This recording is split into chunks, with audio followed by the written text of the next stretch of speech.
from Detroit, Michigan, USA. The In My House Techno Music Show, hosted by T. Carlita, where the true stories are told and great music is played. Coming to you straight out of Detroit, the birthplace of techno music. Coming to you each and every week online via our website as well as our podcast. Follow us on social media and keep up with us with the music alerts. This is T. Carlita for the In My House Techno Music Show.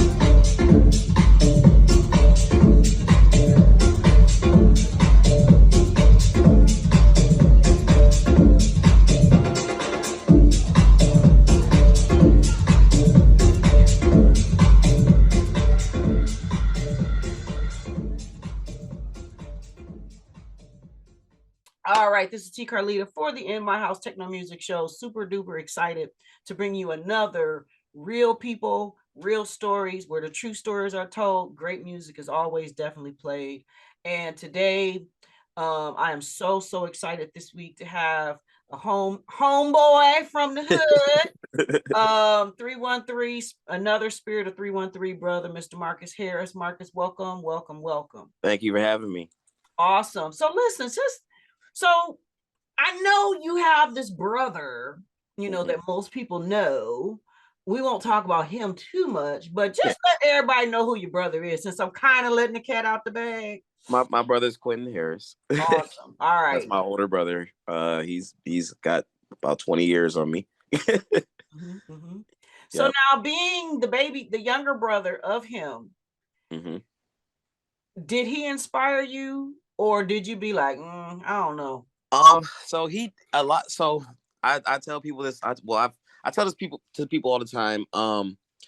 My brother is honestly, and my dad, of course, but my brother honestly is the reason why I've done music my whole life. Growing up, he used to do a lot of stuff with Jay Dilla and all the rappers and them back in the day. And I've met a lot of those people when I was a kid. Eminem's been in my house when I was a child and didn't know who it was. And a lot of it came from me watching him and kind of messing with his equipment when he wasn't there. And just I was infatuated with it. And then, I got introduced to house music by him, and it was just something different. It was a completely different thing than the hip hop. Granted that I did hip hop for years, the house music was just, it like grabbed me, So outside of your brother, now you are, we're from Detroit.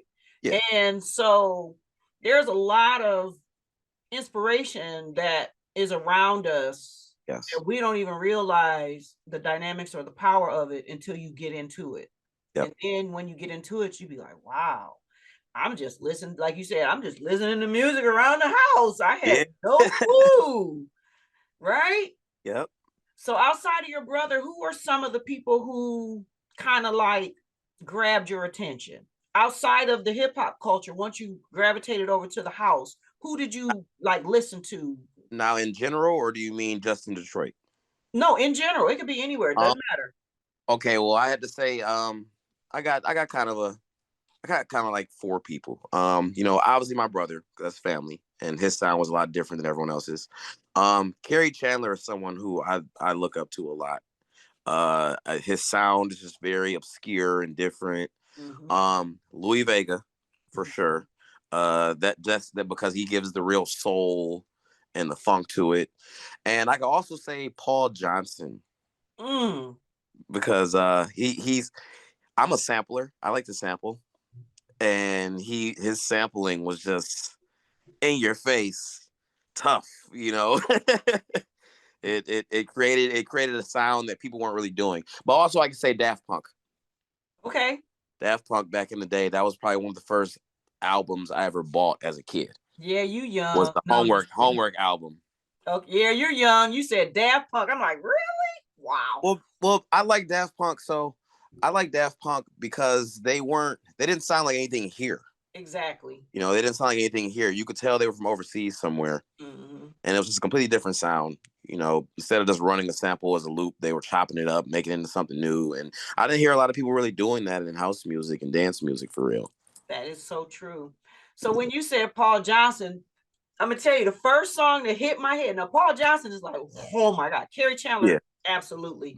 Mm-hmm. Everyone you mentioned, I love all of them. But when Yeah. you said Paul Johnson, I start hearing B I house. Oh my Yep. God.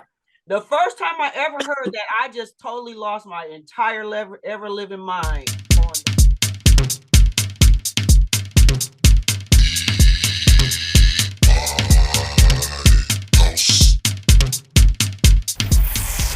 You are in my house, hosted by T. Carlita, where the true stories are told and great music is played.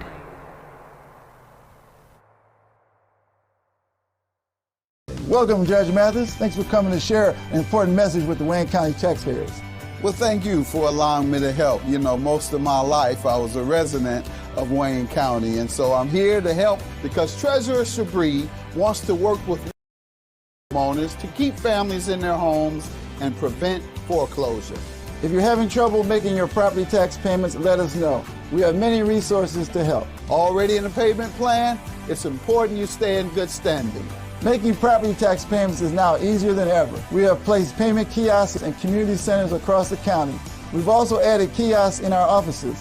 Contact us at 313-224-5990 or email us at taxinfo@waynecounty.com. And remember, stay safe, save time, make your appointments and payments online.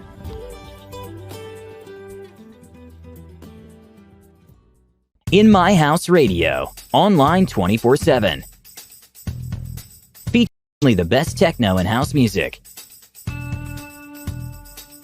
And be sure to tune in for Sunday Inspiration, every Sunday from 6 a.m. to 6 p.m. Eastern Standard Time. Get connected, www.inmyhouse65.com.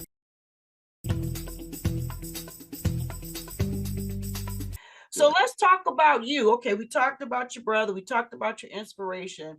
What are some of the things that you would like for the viewing audience and the people who come to watch you play? What are some of the little things that you want them to know about you and what goes into what you do?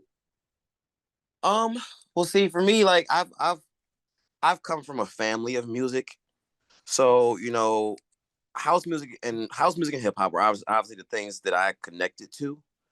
But I grew up with older parents, as my mama used to call me, an old folks baby. Okay. So I grew up on the blues, on jazz, I literally have my dad's records on the shelf over there, you know. And so when it comes to me, when I play, I don't try and just stick to one thing. I try and incorporate it all in some type of collage, if you should say, to give everyone a piece of it. You know, I try to express I definitely express everything through my music. You know, through the music that I play, the selection, just all that. I try and give people a little bit of everything, because you know I've never wanted to be that DJ that everyone's like, oh well, he plays like this or he plays like that. Like, you might get a techno DJ tomorrow, you might get a house DJ today, you might get a ghetto tech DJ the next day. You know, you never know, but it all works. Right. So works. When you get ready to prepare for your set, or you getting ready to do some events or whatever, tell me what is like. Every DJ has that record or a set of records. I don't care where you play, who you playing for, this record is in your bag. What is in your bag? One of my all-time favorite records that I've been playing since I was a child, actually, because I actually started DJing when I was 10 years old. Like, I got my first pair of turntables when I was 10. I bought them from Circuit City in Southfield. Oh, but, wow. It would happen to be it would be Brighter Days by Kashmir, but not the one everyone plays. The underground trance version. Okay. The melodic version of it. That is a record that's resonated with me and came with me forever. Okay. And I play all the time to this day. Another one.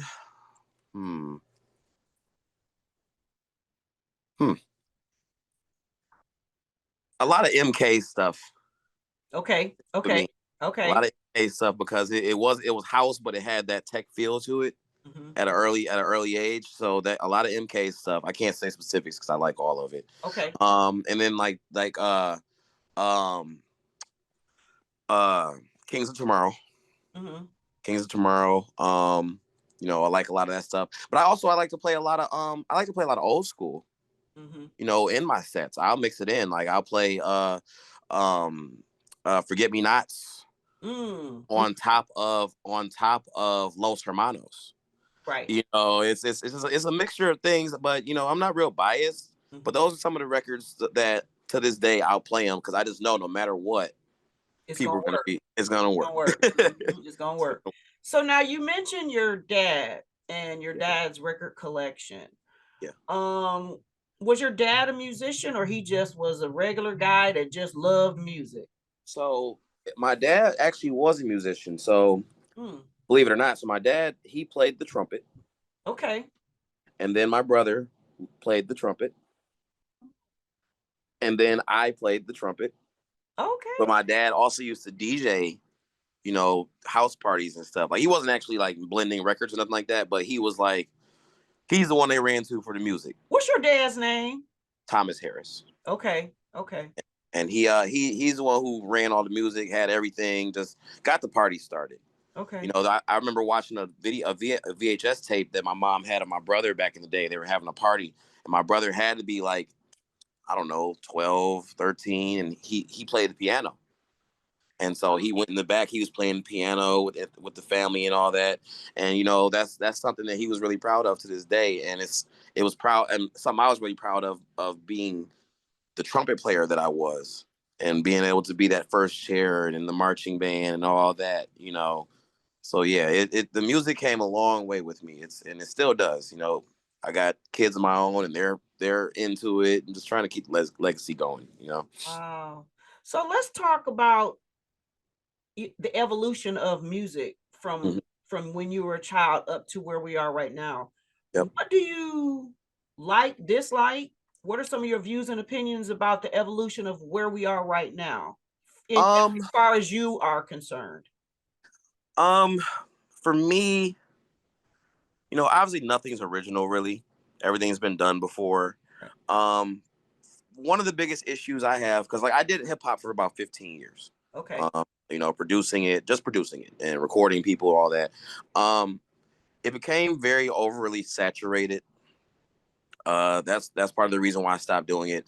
Everything started sounding the same. There's no substance to it anymore. Like, granted, back in the day we had our bad songs and this, that, and third, but now it's just like it doesn't make sense to me. I don't listen to the radio. Right. I don't listen to the radio because of it. If I am listening, I'm listening to Mix or 107.5. Otherwise, I'm just listening to myself or my peers because nothing makes sense to me anymore. There's no point to any of this. People aren't telling stories anymore. And then even with the house music, it's become like that too. I mean, I look at some of the charted songs on Tracksource and Beatport and like that, and it just all sounds generic. There's really nothing special about it. It sounds like someone pushed a couple of buttons on a computer, and there it is. So I wish things could get back to how they were, where you had to actually break records and all that. Not it comes out on Tracksource and it's number one, so everyone's playing it. That's true. Very true. But also some of the biggest issues with that is the clubs. My brother used to say it to me, and I didn't really understand it until now that I'm in this industry really heavy.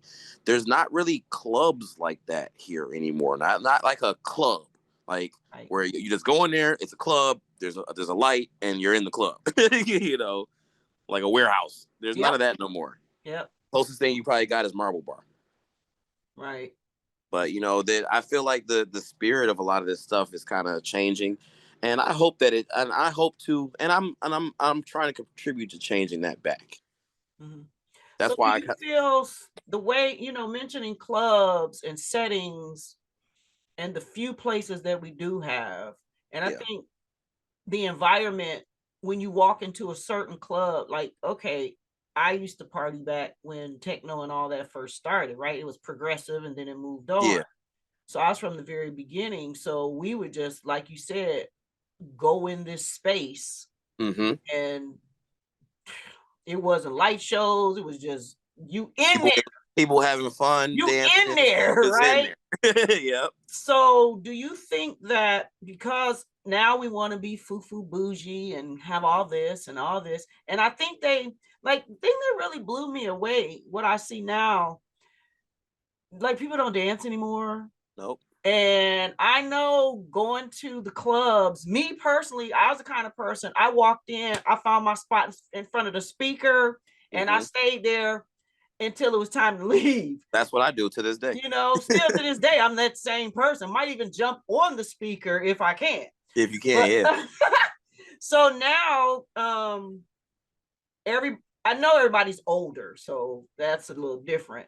But do you think that because of the way the club dynamics are, do you think that might be what stifles or what holds some of you guys as DJs? Do you feel like are you restricted feeling? I feel like that, yes.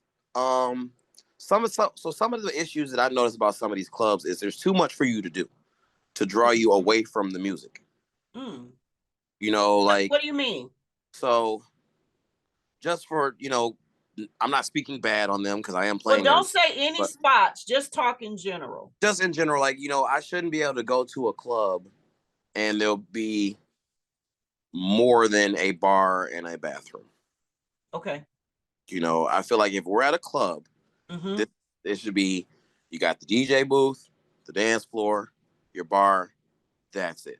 I shouldn't be able to go do this or go do that or go look at that. And I get it. I get it, but that's when it becomes more what's the word I'm looking for? Commercialized to me. Where this whole genre was always an underground thing.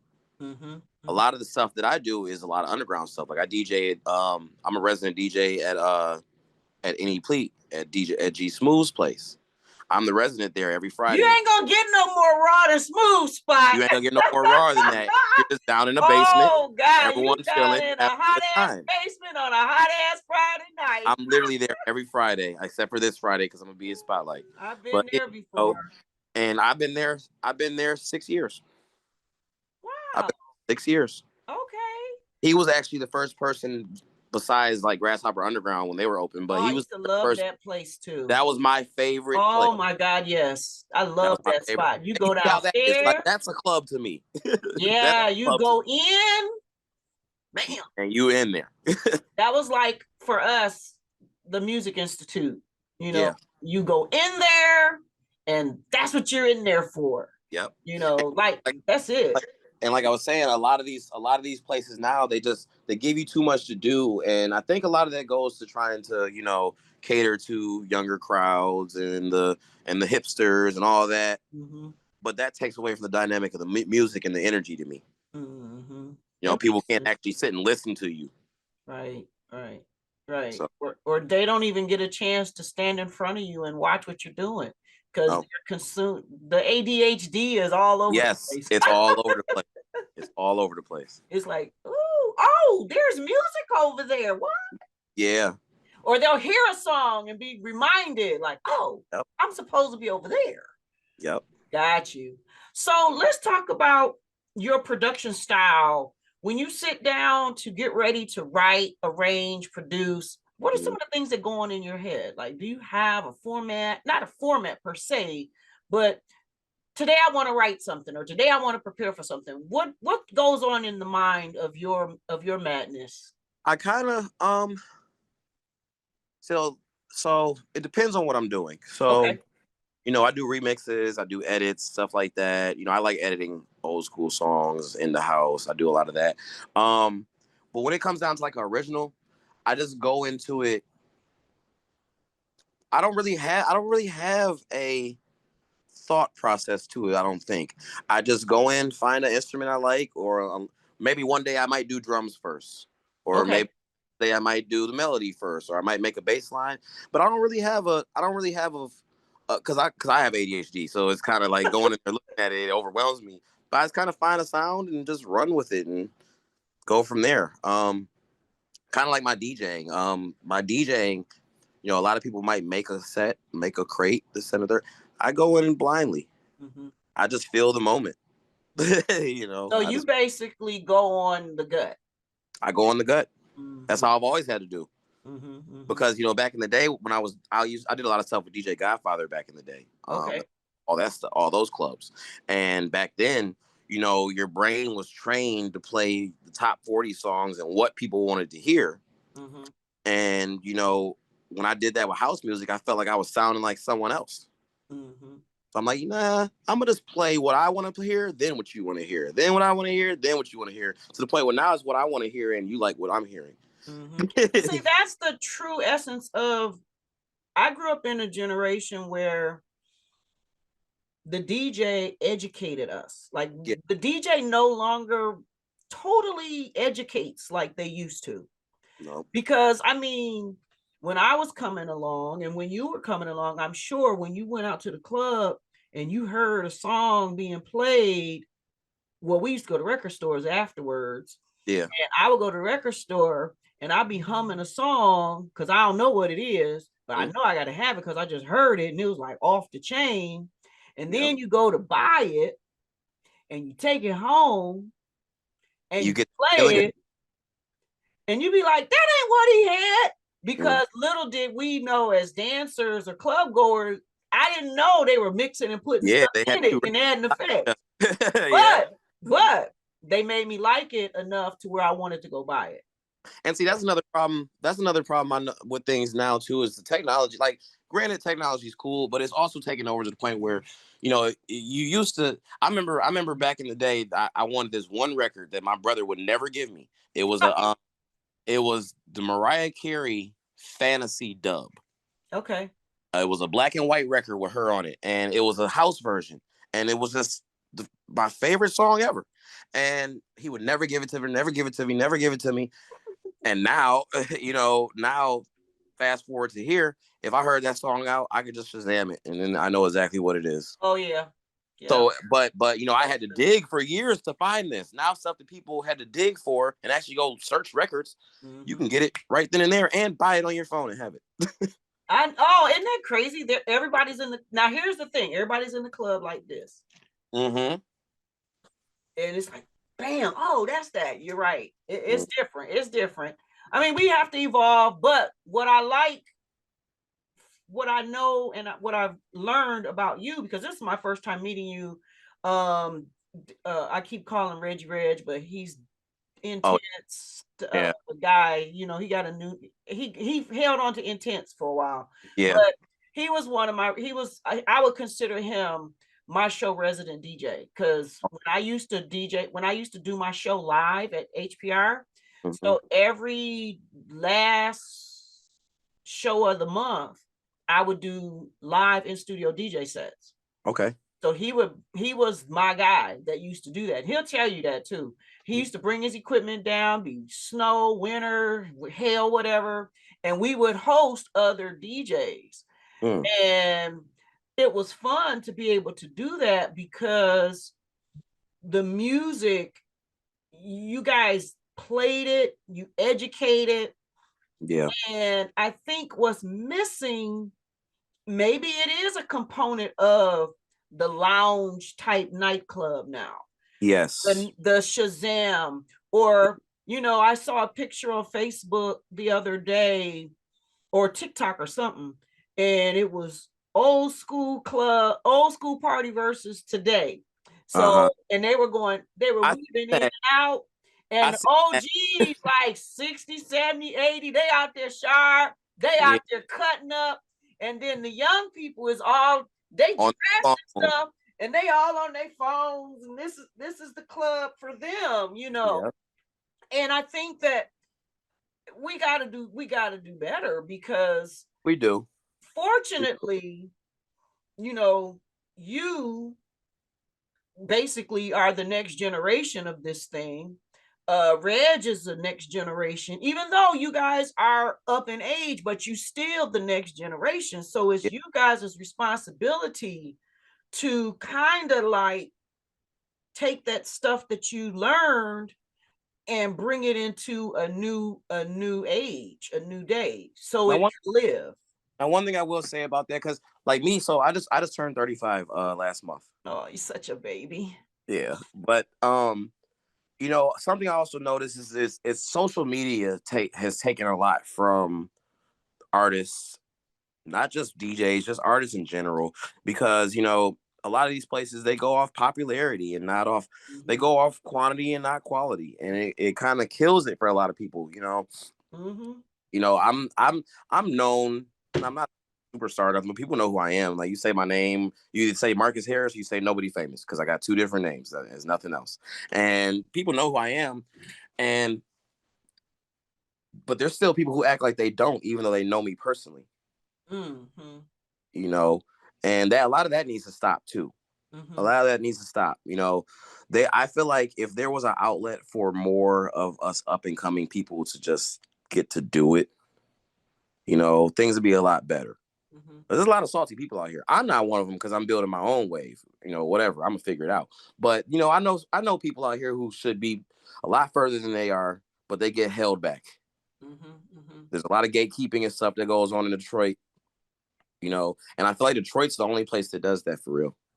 You'd be surprised. It's anything where, anything where there's an opportunity for somebody to excel or be something. There's always going to be somebody. The hater is always going to be around. So Yeah. it's here, it's there. You talk to people in Chicago, they'll have the same story. Talk to Yeah. people in San Francisco, they're gonna have the same story. Talk to people in New York, they're gonna have the same story. But the Yeah. thing of it is, you gotta know, and this is where you have to be strong in your own self, Oh yeah. because this definitely ain't for the weak. It's not. I used to You be gotta have some layers of thick skin for this one, baby. I used to upset me. It used to make me depressed. Like, what? I'm really good. I'm better than some of these other people. I used to think to myself, why am I? But then when I stopped thinking like that and to say, Yep. hey, I'll figure it out, that's when it's all, it started taking off for me. The last couple of years, things have been pretty good. Right, You know, right. I may not be making a whole lot of money. I may not be playing all over the place, but I got a record that's coming out, my first vinyl, Good. with Norm Talley and Mike and them. I got I'm playing Spotlight. Like, the things that I want are happening because I started humbling myself. That's the key right there. You You know, gotta be humble, it's not because next person. you have to be. Being humble will take you a long way. And then, in the famous words of Mike Banks, don't ever get in front of your music. Yeah, Just always let that music stay in front of you, because let that music take you and lead you to, because it's going to take you where you need to go. yeah, You jump in front of it, you're going to be like that train. You're going to derail yourself. yep. So you have to kind of like lay low and be humble and go, because first of all, don't nobody want to be bothered with no airing and DJ. Not at all. You will be checked out and cashed out before you even clock I out. know a bunch of them. I don't even like talking to them. My point exactly. I don't care how good you are. Yeah. You know. You are in my house, hosted by T. Carlita, where the true stories are told and great music is played. Hi, I'm Eric Sabri, your Wayne County Treasurer. Are you living in the home of a deceased family member and you're facing property tax foreclosure? Or maybe you know someone who's in the same situation. The probate process may be helpful to you. If you file a probate petition and notify our office, the foreclosure proceedings will be halted during the probate process. We have several nonprofit partners who have free attorneys who can assist you. Contact our office, 313-224-5990, or email us at taxinfo@waynecounty.com. Don't lose your family property. Some of these properties have been in the family for 4 or 5 generations. Contact us now. We're here to help.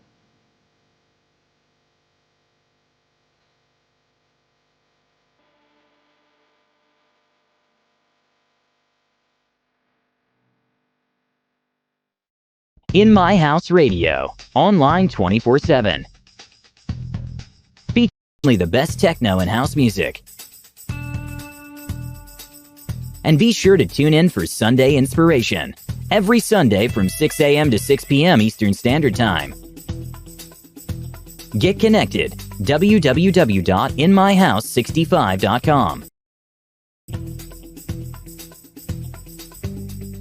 Let me ask you this, and we're going to wrap up, but let me ask you this. If there's something that you could say to some words of advice, words of encouragement to that 35 and under that feels like, or just don't, or possibly, what would you say to, what could you say to them that you wish somebody said to you? No matter what, just don't give up. I stopped DJing for like 2 years because I got discouraged by some things that happened in the industry. And if I hadn't have stopped right then and there for those 2 years, I'd probably be a lot further than I am now. But I let my intrusive thoughts get in, and I gave up. And now I'm in the process of rebuilding. And the rebuilding process, I mean, it takes a long time. I wouldn't give up, first off, because you never know who's watching or listening. And second off, don't just do your own thing. Create your art. Music is art. It's just art in general. No one can tell you how to do it wrong or right. Obviously you're going to be guided by some people on things to make it better, but do it how you do it, because somebody's going to like it no matter what. You like it, so that's all that matters. You got to convince yourself first. Convince yourself first. That way you can justify what you just did. If you don't like it, how you gonna take up for yourself? How you gonna stand up for what you made and you don't even like it? You beat something into somebody's head long enough, it's finally gonna break through that wall. So, that's good. That's powerful. Keep on trucking. Right on. And that's very good. And I always like to ask those of yourself that are doing it to talk to that bedroom DJ, that bedroom producer. Yeah. Or like you said, it's art. Because you look at art and you go into the art museums and you be like, what the hell is that? Yeah, but not everyone the same way. But music is the same. Like what sounds good to you and me might not sound good to somebody else, but somebody gonna like it. Mm-hmm. But like you said, if you like it yourself first, then there's a chance. Oh yeah. You know what I mean? You already lost if you start doubting yourself. Exactly. So I'm gonna give you an example of liking and not liking. Everybody in the business knows Alexander Robotnik. Yeah. All right. So I interviewed him years ago on the show. I was really excited to interview him. I actually hosted him for a party one year too here. It was awesome. Okay. And he said he hated that he did not like the most famous song that everybody likes. He said that, he said, oh my God. He said he didn't like it at all. He didn't like it at all. And look what happened. That's funny because a lot of, it's funny about you saying that, because a lot of producers and DJs don't like the songs that the people like. Exactly. I've got records that I can't stand, but other people like, and I'm just like, I got to make it grow on myself. Exactly. So to your point, and to that point, and to his point, just make it, do it, and just put it out there, because it's gonna fall on somebody's ears, and somebody gonna like it, and the one that you least like or can't stand might end up be the iconic song, because that song, Problems de More, that's iconic. Yeah. And when he said he didn't like it, I was like, wow. Amazing, right? Yeah. So are there any final words that you would like to share with the viewing audience? I know you've got a lot of things that you're working on, and this show is going to air after your events. Okay. But I know that you You out there? Where can they hear your music? Where can they find you on socials? Where do you have a strong social media Yeah, presence? Where can they find you?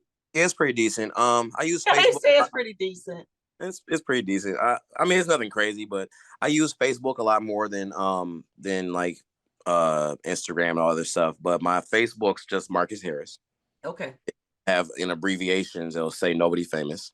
Wait a minute. You know what? It was so funny because I'm sorry, I didn't mean to cut you off. Oh, you're good. But you know, I if I don't do it, I'm gonna forget. I'm gonna be 60 this year, so just watch out. So when you said nobody famous, Mm-hmm. I thought you were just saying that as nobody famous. So that is your alter ego name, like in real life, nobody famous. Yep. Why'd you pick that name? Well, for one, I've never really wanted the fame. Okay. I just want to be able to take care of my family with the things I do. And for two, I call myself the humble goat, if that makes sense. Mm-hmm. I'm the best at what I do, but you won't know it until you see yourself. You are In My House, hosted by T. Carlita, where the true stories are told and great music is played.